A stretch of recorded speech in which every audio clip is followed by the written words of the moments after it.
Hey Dr. Lance, so as soon as I stopped that last video, I realized that I forgot 2 readings, and so I'm just gonna do a quick follow-up video to the last one that covered those 2, so I won't have to do it later, and I won't try and have to remember to do a big comprehensive video at the end of ones I've forgotten. So I forgot Rhyme and Reason and Teach the Students We Have, not the ones that we wish we had. So I'm gonna start with Rhyme and Reason,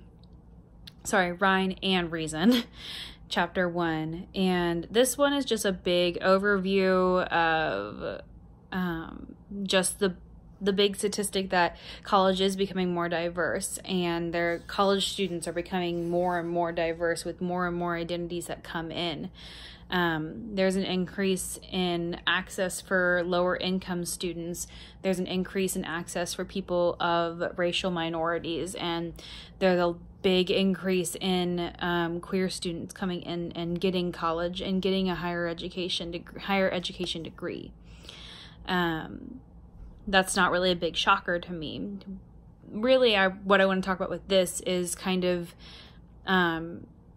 areas that I never really thought of for a college student until I got into higher education. So kind of like an example. So first generation college student, I personally am not a first generation college student. My sister went to college. My mom went to college. So my mom went to an online college. My sister had gone to an in-person college. So I never really had to experience like the toughness of trying to figure out college. So this section talks about how first-generation college students are difficult to define and difficult to count, but they remain a large and important segment of undergraduate student populations. And Davis, 2010, if you need the citation. But that's just so fascinating to me because I never really thought of first-generation college students until I became like an RA and I started getting a lot of first-generation college students coming onto my floor, and just how hard it is for them to navigate college versus just a normal college freshman.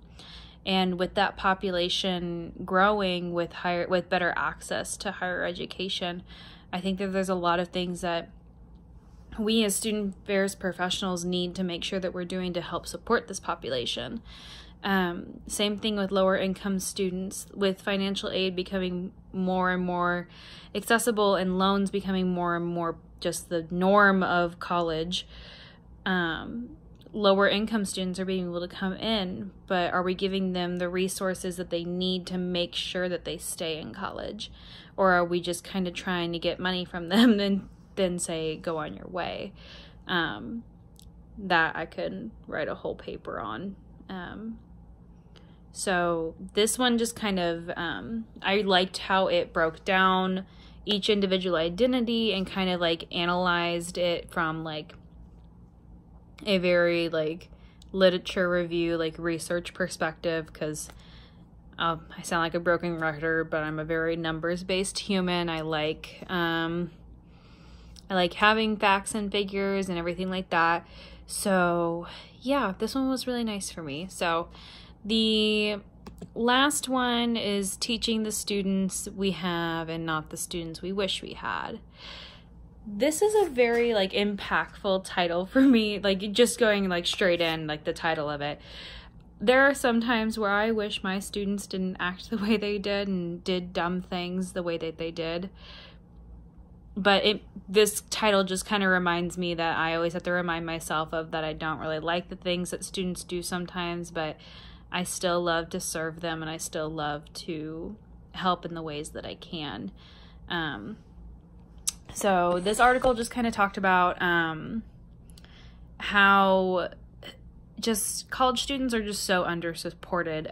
This is well, you know this because you wrote the syllabus, but this is also like the quote that you have at the very front of the syllabus. But today's college students are the most overburdened and undersupported in American history. When I read that again in here, it just kind of really sunk in for me, because they really are, in a way, just like we give college students so many resources and we give college students so many things to succeed. and yet there are still college students who fail every day. Even now, after the drop date, after academic drop date, I'm still getting emails about people canceling their housing contract that live in my building. And we had resources for them, and yet they still failed, and they still are leaving college. And so that means another support system they needed wasn't implemented. And so they're under-supported, and they're so overburdened with mental health and other things that are going on in their lives. And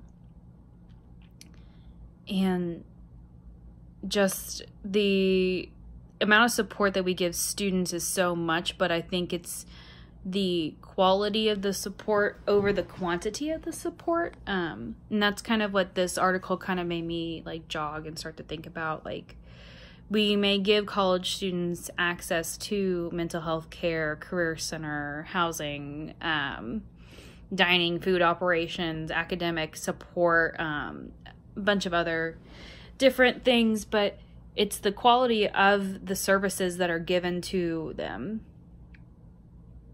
if that makes sense. This is kind of becoming more of a how I feel about the article kind of deal, and what this is becoming is more of a what is this jogged for me kind of thing. So we'll see if this ends up being what I originally had planned for, but I think that it's just very fascinating to me because we jog college, we sell college as this wonderful idea and perfect experience for students, and we say go to college, it's okay if you need to take out a loan, you'll figure it out afterwards, and you'll do something you love and everything like that. And we say like, oh, it's okay, like they have support systems there for you, but are the support systems there quality? And sometimes, unfortunately, those are not, that is not the case.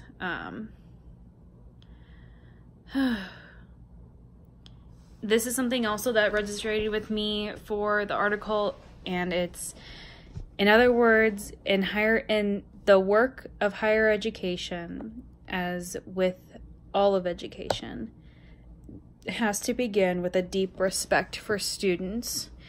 They are not mere data points, not just rows in an online grade book. Students are humans first, and so are their teachers. That one whole part just kind of put into perspective like why I want to do what I want to do is because I want college students to succeed, and I want college students to have a good experience at whatever institution I end up being at. And I think with that, like with this quote, it's just kind of reminding myself that even when I'm frustrated with a student, or when I don't understand why a student is doing things they do, it's just reminding myself that they're human and that they're gonna mess up, and that's okay. And so I may not be a teacher for most of my students. I do teach one class, but most of the students know me as their assistant hall director. I still need to know that as long as I respect them and they can see that I'm giving them respect, they can trust me to help them later on down the road. We have to become better leaders and educators for our students, because once they see a good role model and a good teacher for them, that is what's going to help them succeed, is the quality of what we give them and not the quantity of what we give them. Okay, now I promise that was all of them. I'm apologizing for the longness of this first one, since the first one I'm not really sure what I'm doing. And so the next couple I'm hoping are going to be shorter or just more linear. So I'm sorry if this one was harder to follow. So have a good night, and I will see you in the next round. So bye-bye.